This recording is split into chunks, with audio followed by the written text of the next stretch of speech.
नमस्कार, स्वागत है आप सभी का न्यूज 18 मध्य प्रदेश छत्तीसगढ़ देख रहे हैं आप। मैं हूं अपर्णा मौजम।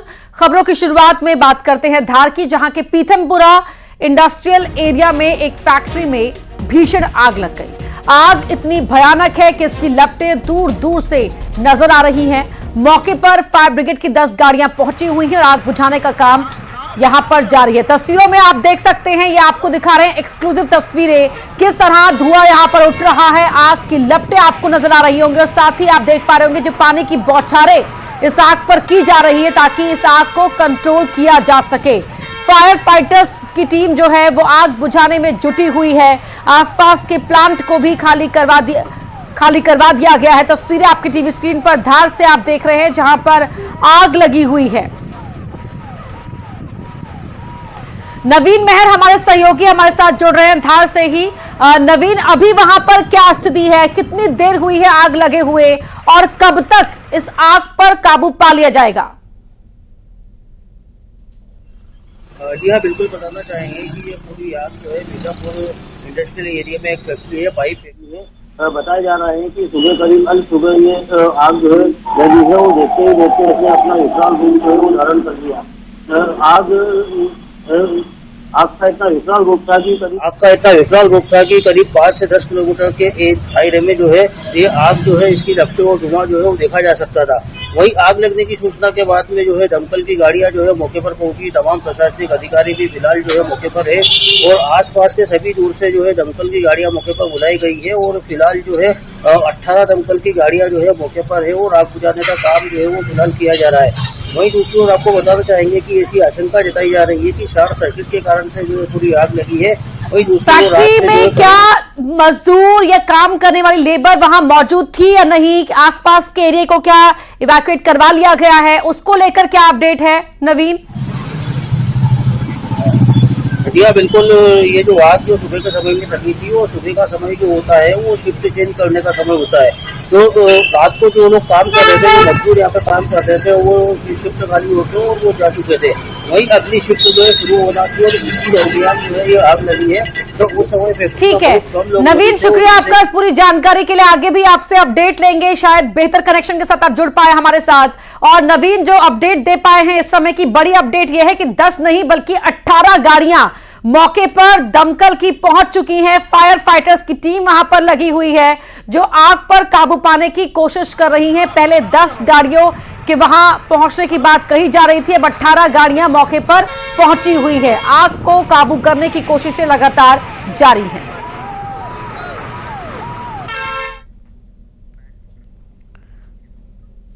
और अब बात इंदौर की, जहां ट्रेन के डिब्बे में महिला का शव मिलने की गुत्थी उलझती जा रही है। शनिवार को उज्जैन देहरादून एक्सप्रेस के स्लीपर कोच में एक महिला का शव मिला था।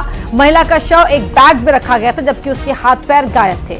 महिला के कटे हाथ पैर इंदौर से 1000 किलोमीटर दूर ऋषिकेश में मिले। महिला के हाथ पर मीराबेन लिखा हुआ है। शव के सभी हिस्से मिलने के बाद पुलिस मामले की जांच कर रही है।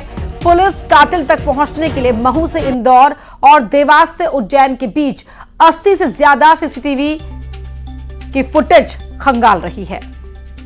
तो महिला के शव से हाथ और पैर गायब थे। महिला का शव एक बैग में रखा हुआ मिला।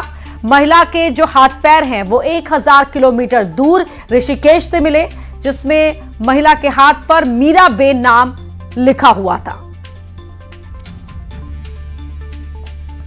बड़ी खबर आपको बता रहे हैं, शनिवार को महिला का शव मिला है।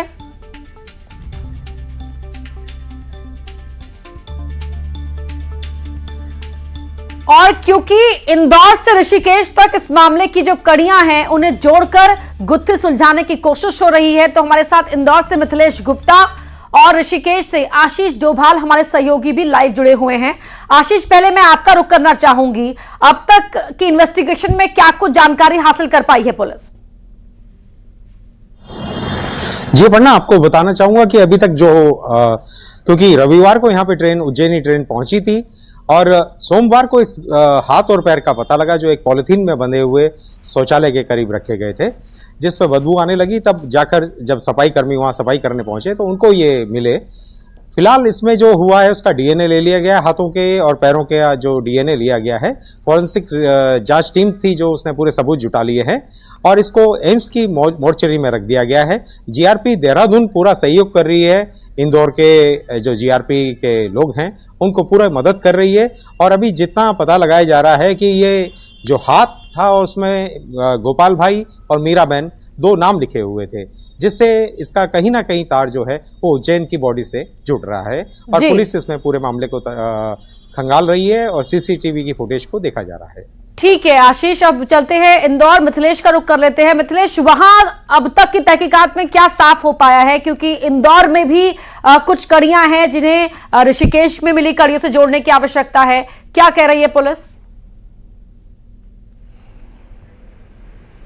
देखिए, इस पूरे मामले की जीआरपी पुलिस जांच कर रही है और जीआरपी पुलिस को शनिवार की रात इंदौर महू नागदा जो पैसेंजर ट्रेन है उसकी एक बोगी में 2 अलग अलग बोरी में महिला की कटी हुई लाश मिली थी, लेकिन उसमें महिला का हाथ और पैर मिसिंग था और पुलिस हाथ और पैर की तलाश कर रही थी। अब वो हाथ और पैर जो है वो ऋषिकेश में मिले, क्योंकि तरीका बिल्कुल सेम है। जिस तरीके से यहाँ पर बॉडी के अलग अलग टुकड़े करके और पॉलिथीन से उसको पहले बांधा गया था, यानी पहले पॉलिथीन लगाया गया था कि ब्लड बैग से बाहर नहीं जाए, इसलिए पॉलिथीन का इस्तेमाल किया गया था। और जो ऋषिकेश में जो ट्रेन के अंदर स्लीपर कोच के अंदर जो हाथ और पैर मिले वो भी तरीका बिल्कुल वैसा ही है कि हाथ और पैर को पॉलिथीन से बांधा गया था। अब ऋषिकेश में हाथ और पैर मिल चुका है और इंदौर में बाकी शरीर के दूसरे अंग मिले थे।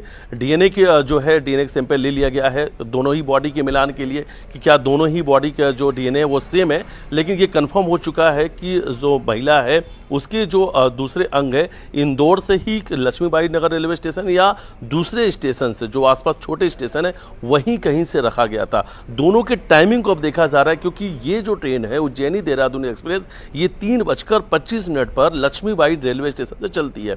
जो दूसरी ट्रेन है उसके आने का जो समय था वो उसके 2 घंटे बाद का समय है। अब पुलिस इस बात में जांच कर रही है कि जो पीट यार्ड है यानी मेंटेनेंस के लिए यार्ड में जहां पर ट्रेनें खड़ी होती हैं कि उसके आसपास जाने का रास्ता कौन है, वो रूट कौन सा है, क्योंकि उसके आसपास कहीं सीसीटीवी नहीं है। तो हत्यारा शायद वहीं पीछे कहीं बस्ती से आकर उसने पहले दूसरी ट्रेन में बॉडी रखी, फिर दूसरे 2-3 घंटे बाद दूसरी ट्रेन में उसने बॉडी रख दी। अभी तक पुलिस ये मान के चल रही है, इसलिए अलग अलग जहां पर सीसीटीवी जो लगे हुए हैं उसे खंगाला जा रहा है, जांच की जा रही है। लेकिन सबसे बड़ी पुलिस के लिए चुनौती होने वाली है कि लक्ष्मीबाई रेलवे स्टेशन में कोई भी सीसीटीवी नहीं लगा हुआ है। जो छोटे छोटे 5 से ज्यादा स्टेशन वहां भी सीसीटीवी नहीं लगा हुआ है। जो पूरा यार्ड एरिया वहां भी कहीं भी कैमरे नहीं है। ठीक है मिथिलेश, आप संपर्क बनाए रखिए तमाम खबरों के लिए, हम आपसे आगे भी अपडेट लेते रहेंगे। फिलहाल शुक्रिया मिथिलेश आपका भी, आशीष आपका भी इस पूरी जानकारी के लिए। वहीं परीक्षा पर सवाल, सड़क पर बवाल। जी हां, नीट परीक्षा को लेकर शुरू हुआ बवाल थमता नजर नहीं आ रहा है। आज इस मामले में सुनवाई के दौरान सुप्रीम कोर्ट ने नीट काउंसलिंग पर रोक लगाने से इनकार करते हुए एनटीए से जवाब मांगा है। मामले की अगली सुनवाई जवाब आने के बाद 8 जुलाई को होगी। दरअसल सुप्रीम कोर्ट में दायर याचिका में मांग की गई है कि नीट रिजल्ट को रद्द घोषित कर दोबारा परीक्षा हो, साथ ही पेपर में गड़बड़ी के आरोपों की एसआईटी जांच की जाए और 4 जून को आए परिणामों के आधार पर होने वाली काउंसलिंग को रोका जाए।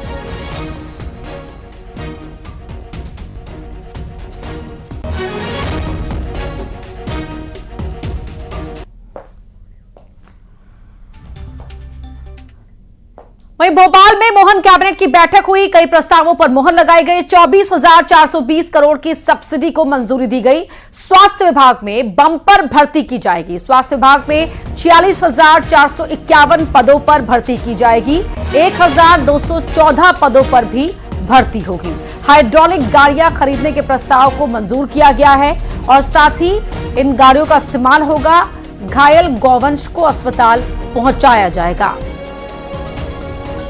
तो स्वास्थ्य विभाग में बम्पर भर्ती, गौवंश को अस्पताल पहुंचाने के लिए हाइड्रोलिक गाड़ियां खरीदने के प्रस्ताव को मंजूरी। इसके साथ ही 24,420 करोड़ की सब्सिडी को भी मंजूरी दी गई है।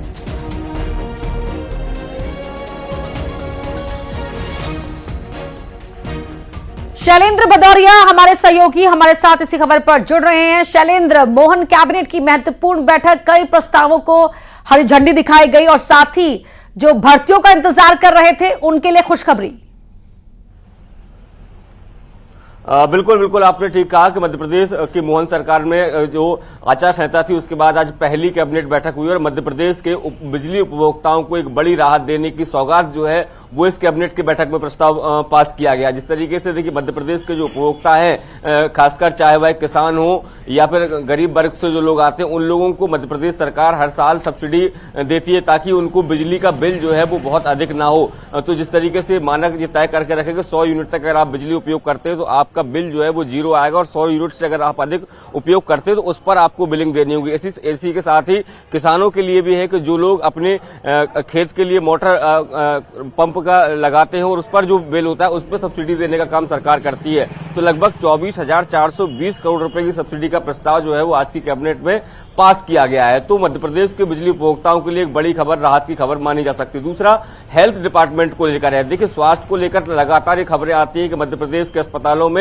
जो स्टाफ, नर्स हो या फिर टेक्निकल स्टाफ हो या डॉक्टर्स की कमी है वो लगातार देखी जाती है। तो ऐसे में अब सरकार ने कहा है कि देखिए जो लगभग 1250 के आसपास जो डॉक्टरों के पद हैं वो आधे पद जो है वो सीधी भर्ती से भरे जाएंगे और बाकी के जो पद हैं वो प्रमोशन के जरिए भरे जाएंगे। तो देखिए जो डिपार्टमेंटल प्रमोशन है उसकी भी राह जो है वो अब खुलती नजर आ रही है हेल्थ विभाग में। इसके साथ ही लगभग 40,000 के आसपास जो नए पद सृजित किए गए हैं जिसमें पैरामेडिकल स्टाफ है, इसके अलावा तृतीय वर्ग के कर्मचारी हैं, चतुर्थ वर्ग के कर्मचारी हैं, उनकी भर्ती जो है वो अब की जाएगी। तो मध्य प्रदेश में स्वास्थ्य विभाग में बड़े स्तर पर शैलेंद्र मैं एक बात आपसे समझना चाहूंगी, जो भर्तियां होंगी आधी भर्तियां डायरेक्ट होंगी और आधी भर्तियां डिपार्टमेंटल प्रमोशन के जरिए आपकी होगी, आपने ये कहा है।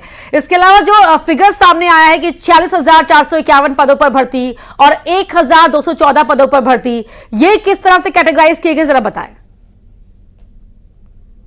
देखिए जो 1,400 के आसपास जो भर्तियां हैं वो डॉक्टर्स की भर्तियां हैं, यानी जो एमबीबीएस डॉक्टर हैं या पीजी डॉक्टर्स हैं उनकी ये भर्तियां होनी है। और जो 46,000 के आसपास जो पद हैं वो पैरामेडिकल स्टाफ, तृतीय वर्ग के कर्मचारी और चतुर्थ वर्ग के जो कर्मचारी हैं उनकी ये भर्तियां होनी है। तो न केवल इलाज के लिए डॉक्टर्स की आवश्यकता होती है बल्कि पैरामेडिकल स्टाफ हुआ या फिर जो अन्य टेक्निकल स्टाफ जो होता है उसकी कमी मध्य प्रदेश के अस्पतालों में ना रहे। तो उसके लिए 46,000 भर्तियां जो है वो की जाएंगी। तो जो टेक्निकल स्टाफ है, चाहे वह अल्ट्रासाउंड मशीन चलाने वाला व्यक्ति हो, एक्सरे मशीन चलाने वाला व्यक्ति हो, उन लोगों की भर्तियां रहेंगी, पैरामेडिकल स्टाफ की भर्ती रहेगी और इसके अलावा तृतीय श्रेणी, चतुर्थ श्रेणी के कर्मचारियों की भी भर्ती होगी। जाहिर तौर पर सवाल उठते हैं कि अस्पताल तो खड़ा है लेकिन अस्पताल के अंदर स्टाफ ही नहीं है, काम करने वाला डॉक्टर्स नहीं है। तो उन तमाम परेशानियों को ध्यान में रखते हुए यहां पर हर स्तर पर रिक्रूटमेंट की बात कही जा रही है। बहुत शुक्रिया शैलेंद्र भदौरिया आपका इस पूरी बातचीत के लिए।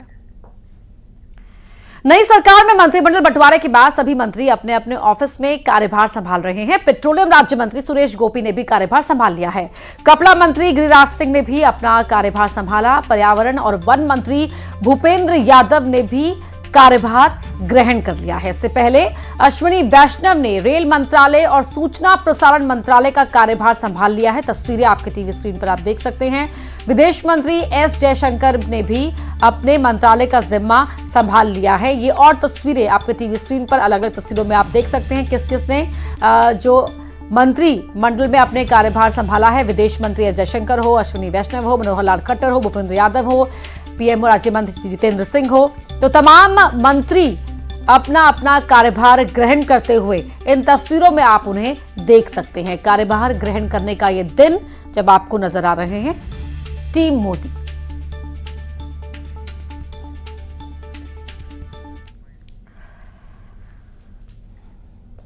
ज्योतिरादित्य सिंधिया ने दूरसंचार मंत्रालय का जिम्मा संभाल लिया है। सिंधिया दफ्तर पहुंचे और अधिकारियों से मुलाकात की। सिंधिया ने कहा कि विश्व में संचार विभाग की प्रमुखता है। उन्होंने कहा कि संचार विभाग दिल से दिल जोड़ने का काम करता है। विभाग में तेजी से काम हो वो उसे सुनिश्चित करेंगे। संचार विभाग की जिम्मेदारी मुझे दी गई है, जहां एक तरफ दूरसंचार की प्राथमिकता है विश्व में, वहीं डाक विभाग की भी प्राथमिकता विश्व में और सबसे ज्यादा महत्वपूर्णता हमारे देश में। संचार विभाग के ये दोनों अंग देश की जनता को दिल से दिल जोड़ने का कार्य करती हैं और पिछले 10 वर्षों में जो एक क्रांति इस विभाग में प्रधानमंत्री जी के नेतृत्व में लाई गई है। शिवराज सिंह चौहान ने कृषि और ग्रामीण विकास विभाग का पदभार ग्रहण किया। इससे पहले उन्होंने दफ्तर में पूजा की और फिर पदभार लिया। उन्होंने कहा कि प्रधानमंत्री ने जो गारंटी दी है उसे पूरा किया जाएगा। इसके अलावा बीजेपी ने किसानों को लेकर जो भी संकल्प पत्र में वादे किए हैं उसे पूरा किया जाएगा। शिवराज पहली बार केंद्रीय मंत्री बने हैं और उनको 2 विभागों की जिम्मेदारी मिली है। मंत्रीगण यहाँ पे हैं, एक टीम के रूप में अधिकारियों के साथ मिलकर हम काम करेंगे, परिश्रम की पराकाष्ठा और प्रयत्नों की परिसीमा करेंगे। आज ही मैं संकल्प पत्र अपने अधिकारियों को सौंपने वाला हूं बैठक में, जिसमें भारतीय जनता पार्टी ने किसानों के कल्याण के कौन से कदम उठाएंगे उसके वचन मोदी की गारंटी दी है। उनको पूरा करने के लिए भी आज से काम प्रारंभ होगा। वहीं मध्य प्रदेश कांग्रेस में खींचतान शुरू हो गई है। इसी कड़ी में उज्जैन के वार्ड नंबर 45 के कांग्रेस पार्षद को शहर जिला कांग्रेस कमेटी ने कारण बताओ नोटिस कर जवाब मांगा है। पार्टी ने कांग्रेस के पार्षद राजेंद्र गब्बर को 3 हफ्तों में जवाब देने को कहा है। लोकसभा चुनाव में मिली हार के बाद राजेंद्र गब्बर ने प्रदेश अध्यक्ष जीतू पटवारी से इस्तीफा मांगा था और उनकी कार्यशैली पर सवाल उठाए थे, जिसके बाद उन्हें पार्टी की तरफ से नोटिस जारी किया गया है।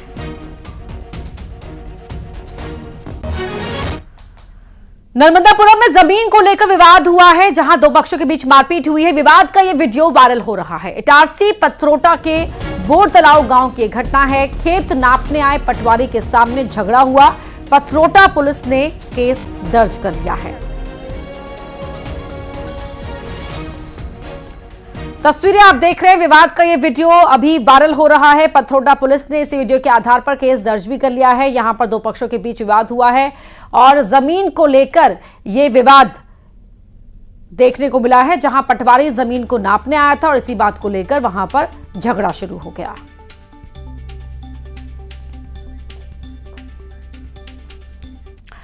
छतरपुर में एक महिला के 2 पतियों के बीच मारपीट का मामला सामने आया है। मामला सिविल लाइन थाना क्षेत्र के नगर पालिका गेट इलाके का है, जहां एक पत्नी और 2 पतियों के बीच जमकर सड़क पर लात घूंसे चले, चप्पल चली। एक पत्नी और उसके 2 पतियों के बीच इस फैमिली ड्रामे का वीडियो अब सोशल मीडिया पर वायरल भी हो रहा है। बताया जा रहा है कि 4 बच्चों की मां अपने पहले पति को छोड़कर पिछले 6 महीने से लापता थी। अचानक पहले पति ने अपनी पत्नी को उसके दूसरे पति के साथ देख लिया, जिसके बाद तीनों के बीच यहां पर जमकर बवाल हुआ। स्थानीय लोगों ने बीच बचाव कर मामले को शांत करवाया। काम करने के लिए सरकारी काम में पूरे कागज छुड़ा लिए थे हमारे। हम दोबारा कागज बनवाने के लिए आए थे राशन कार्ड के लिए, तो इनने हमें देख लिया घर वाली को। हम लोग फोटो कॉपी कराने के लिए गए, इनने हमें मार दिया और उसको भी मार दिया, हमें मार दिया। हमें घर वाली ने अपना कोर्ट मैच भी कर लिया, सब कुछ कर लिया। 2 पति का मामला है। हाँ। आप कौन से पति होंगे? दूसरे नंबर के? हाँ। कब किया आपने कोर्ट मैरिज? हमने अभी किया, आने को गया 8 महीने। सिंगरौली के एनसीएल में ओबी मिट्टी हटाने का काम कर रही कंपनी के कर्मचारियों के रिश्वत लेने का वीडियो सामने आया है। रिश्वत लेने वाला कर्मचारी सिक्कल कंडोई कंपनी का बताया जा रहा है। वीडियो में नोटों की 2 गड्डियां दी जा रही हैं और टेबल पर बकायदा नोट गिने भी जा रहे हैं। बताया जा रहा है कि विस्थापित युवाओं को रोजगार देने के नाम पर कर्मचारी रिश्वत ले रहे हैं। हालांकि न्यूज 18 वायरल वीडियो की पुष्टि नहीं करता है।